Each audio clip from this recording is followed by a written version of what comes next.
Bismillahirrahmanirrahim. Assalamualaikum warahmatullahi wabarakatuh.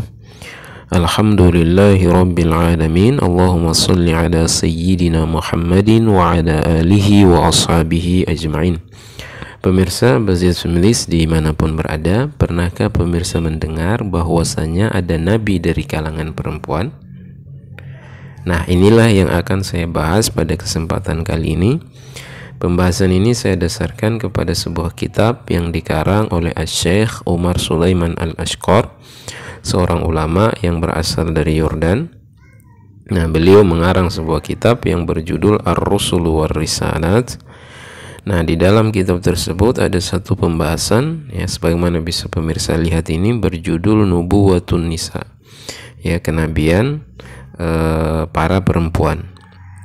Nah, dijelaskan di situ, Zahaba ba'dul ulama, ya, sebagian ulama berpendapat ila annallaha an'ama ala ba'din nisa'i bin nubuwah, ya, kepada bahwasanya Allah Subhanahu wa taala itu telah memberikan nikmat kepada sebagian para perempuan dengan kenabian.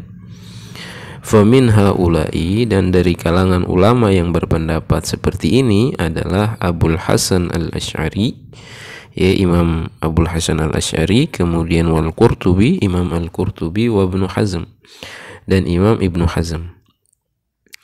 Nah, walladzina yaquluna binubuwatin nisa, ya, dan mereka-mereka yang berkata tentang kenabian perempuan ini muttafiquna ala nubuwati Maryam.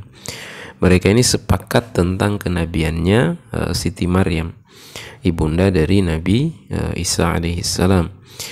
Wa minhum may yansubun nubuwata ila ghairiha, ya, dan dari kalangan mereka ada juga yang menisbatkan kenabian itu kepada selain Siti Maryam. Wa ya'udduna minan nisa'i an-nabiyat, dan mereka menghitung, ya, dari kalangan para perempuan ada beberapa orang nabi, di antaranya adalah Hawa, ya, Siti Hawa, wa Sarah, Siti Sarah, ya, Hawa istri dari Nabi Adam alaihissalam, kemudian Siti Sarah istri dari Nabi Ibrahim alaihissalam, ya, wa Ummu Musa, ya, dan ibunda dari Nabi Musa, kemudian wa Hajar, Siti Hajar istri dari Nabi Ibrahim alaihissalam, dan wa Asiyah, Siti Asiyah dari istri dari Fir'aun.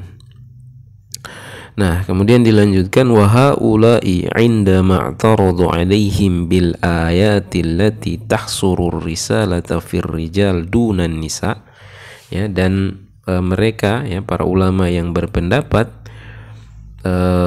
bahwasanya nabi itu juga dari kalangan perempuan, ketika diperhadapkan atas mereka itu ayat-ayat yang menyempitkan risalah itu, ya, atau kerasulan itu kepada para laki-laki tanpa ada perempuan, maka qalu, mereka berkata, nahnu la nukhalifu fi dzalik, ya, kami tidak menyelisihi, ya, tidak menyelisihi pendapat itu.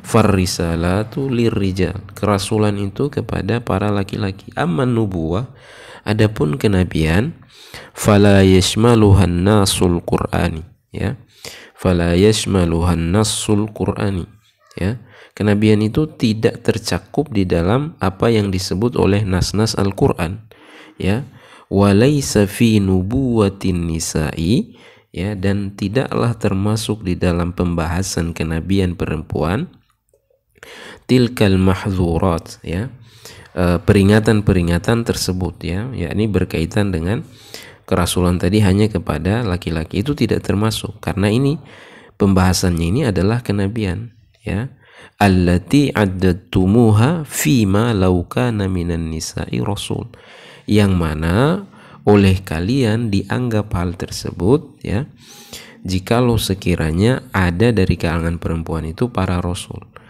Jadi pembahasan ar-risalah kepada laki-laki itu kemudian tidak termasuk dalam kenabian, ya.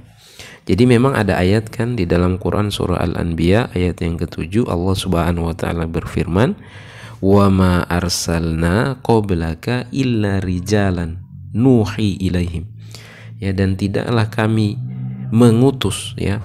Diksinya itu atau katanya itu adalah arsal, ya, arsala, ya, arsalna, ya. Kami mengutus, ya, sebelummu illa rijalan, kecuali para laki-laki. Jadi di situ diksinya itu adalah arsalna, ya. Nah, sementara yang dibahas di sini adalah kenabian, bukan kerasulan. Nah, lalu dilanjutkan li'anna nubuwata, ya, karena sesungguhnya kenabian itu qad takunu qasiratan ala sahibiha, ya. Kenabian itu terbatas, dia hanya kepada orang yang menjadi nabi tersebut, ya, yang membawa kenabian itu, ya'malu biha, dia beramal dengan wahyu yang diberikan kepada dirinya, wala yahtaju ila ayyuballigha ilal akharin, ya, dan dia itu tidak perlu untuk tabligh, ya, menyampaikannya kepada orang lain.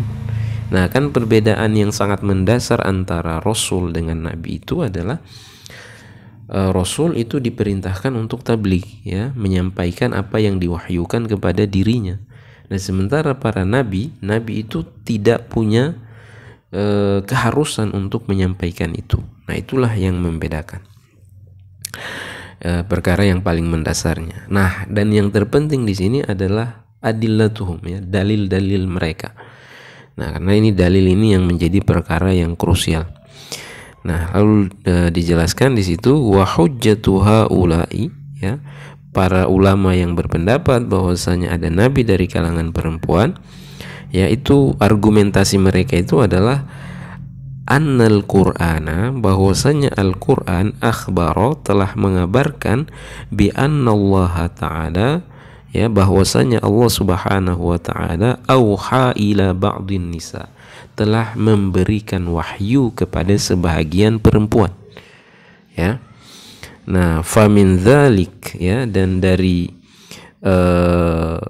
hal tersebut annahu auha ila ummi Musa, ya, bahwasanya Allah Subhanahu wa taala telah mewahyukan atau memberikan wahyu kepada ibunda Nabi Musa. Nah, ini sebagaimana bisa kita baca di sini, ya. Ini jelas sekali dalam Quran surah Al-Qasas ayat yang ke-7. Wa auhayna ila ummi Musa an ardi'ih, ya. Dan kami wahyukan kepada ibunda Nabi Musa untuk menyusui, ya, menyusui Nabi Musa. Itu. Jadi kata-katanya ini jelas, wa auhayna, kami telah wahyukan, ya, fa idza khifti alaihi, dan apabila engkau takut atas keselamatan Nabi Musa kecil itu, fa'alkihi fil yam, ya, maka arungkanlah dia di sungai, ya, hanyutkanlah dia di sungai, wala takhafi wala tahzani, ya, dan jangan engkau takut dan jangan engkau bersedih, inna radduhu ilaiki, ya, sesungguhnya kami akan mengembalikannya kepadamu, waja'iluhu minal mursalin, dan kami akan menjadikannya sebagai menjadikannya dari kalangan para rasul. Nah, ini jadi diksinya ini jelas, ya, wa auhayna itu. Nah, itu di antara dalil-dalil yang kemudian disebutkan. Jadi ada dalilnya, ya. Nah, termasuk juga kalau kita baca di ayat-ayat yang setelahnya ini disebut, bisa dicek sendiri dalam Quran surah Maryam ayat yang ke-17 sampai ke-18. Di situ juga kemudian Allah Subhanahu wa taala berfirman, fa arsalna ilaiha ruhana, ya, dan kami utus untuknya ruh kami, ya, yakni malaikat Jibril. Nah, artinya apa? Bahwasanya Siti Maryam itu juga kemudian didatangi oleh malaikat Jibril. Nah, malaikat Jibril kan kita tahu tugasnya itu adalah membawa wahyu. Nah, jadi itu pemirsa pembahasan tentang kenabian dari kalangan perempuan. Memang ini perkara yang khilaf, tapi bahwasanya ada ulama yang berpendapat ada nabi dari kalangan perempuan. Adapun rasul itu hanya khusus kepada laki-laki saja tanpa ada perempuan. Demikian apa yang bisa saya bacakan pada kesempatan kali ini. Wallahu a'lam bissawab. Wassalamualaikum warahmatullahi wabarakatuh.